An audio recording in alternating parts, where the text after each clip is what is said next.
Mr. President. The senator from Georgia. Mr. President, I'm going to be brief, and I also want to make sure I don't take advantage of the personal privilege I have as a United States Senator, but I'm going to anyway.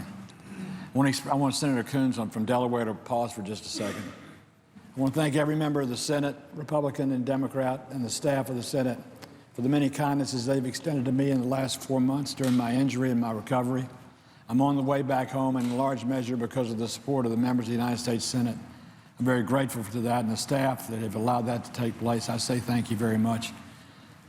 Notwithstanding what your politics are or what your partisanship is or anything else, this is a great institution and a great body because it's made up of great people. To that end, my friend Senator Coons from Delaware made an excellent speech, which I'm going to adopt as my speech since I don't have the strength to stand as long as I'd like to talk about an issue so important.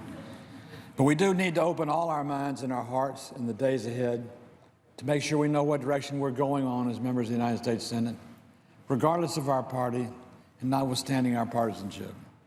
Neil Gorsuch, from everything I have seen, I've probably seen more than anybody because I've been watching it on TV while I've been recovering, so you guys have had to do it in debate. I've seen the real thing.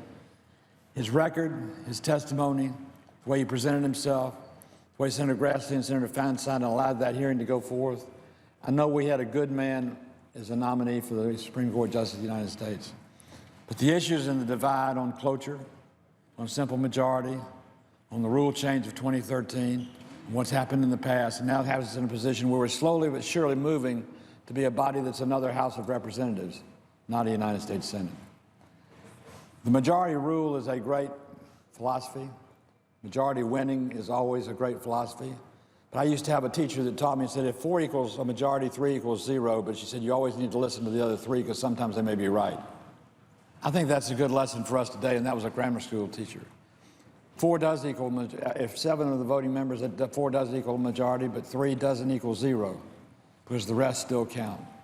As we move forward in the days ahead and we judge other issues, whether they be partisan issues in terms of regular debate and general legislation, whether they be issues over confirmation of judges or secretaries or whatever it may be, let's be thoughtful so that not as a criticism of the House, but as a compliment to our founding fathers, we don't become a second House and later a unicameral body of majority rule and mob rule and eventually wave rule, where passions overrule common sense and all of a sudden you find yourself digging your way out of holes that you created rather than building buildings and dreams you always wanted to do. So I commend the leadership of both parties for exercising their political and partisan desires. I commend each member for being here to take part of this debate today and be a part of it. That's what America's all about.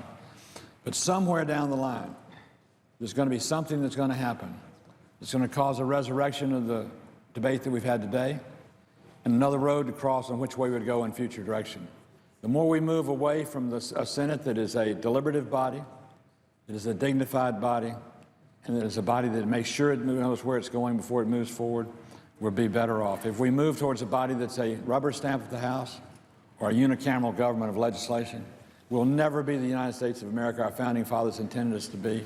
That's what I believe, and that's what I think the end of this will be. So to all our members, I compliment them on everything they've had to say and do. To Justice Gorsuch, I'm so proud to have someone like that who will serve on the bench of the United States Supreme Court with distinction. But to all of us, our job's not finished. Our job's ahead of it. I look forward to being here and being a part of it. I yield back my time and thank the members of the United States Senate.